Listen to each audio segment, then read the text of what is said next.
ဒီကွန်မန့်လေးကိုဝါကတေချာလေးဖြည့်ပေးမယ်နော်လာစာရပေးမယ်လာကုန်ရင်ဝင်ပကြံတဲ့ပြဿနာကလူချင်းမင်းတယောက်တည်းကြုံရတာမဟုတ်ပါဘူးလူတော်တော်များများခေါင်းစားရတဲ့ပြဿနာတစ်ခုပါ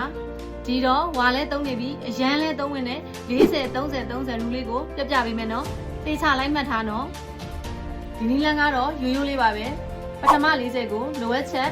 လာစာဝင်တာနဲ့မရှိမပြည့်စားစိမ့်နဲ့အိမ်သုံးစိမ့်တွေသုံးပါဒုတိယ30ကိုလိုချင်တာကော်ဖီတောက်တာပြင်သာစားတာတွေကိုဒီ30ထဲမှာပဲတန့်တက်ပါဒါကိုရှော့နိုင်ရင်ဝါတို့ပိုစုနိုင်တယ်နောက်ဆုံး30စုဆောင်းမှုဒါကအရေးကြီးဆုံးပါဝင်ငွေရဲ့30ကိုမမြင်ရတဲ့ဘဏ်အကောင့်ထဲသို့ချက်ချင်းလွှဲပစ်ပါမမြင်ရင်မသုံးပြဘူးဆိုတဲ့အတိုင်း10သိန်းရရင်3သိန်းကိုအရင်ဖယ်စုပါပြီးတော့တစ်ရက်ကို1000စုနိုင်ရင်တစ်နှစ်ကိုသိန်း30ကျော်ပို့ထွက်လာမှာနော်ဒီစုမိတဲ့ငွေလေးနဲ့ရင်းနှီးမြှုပ်နှံထားရင်ငွေတန်ဖိုးမကျတော့ဘူးပေါ့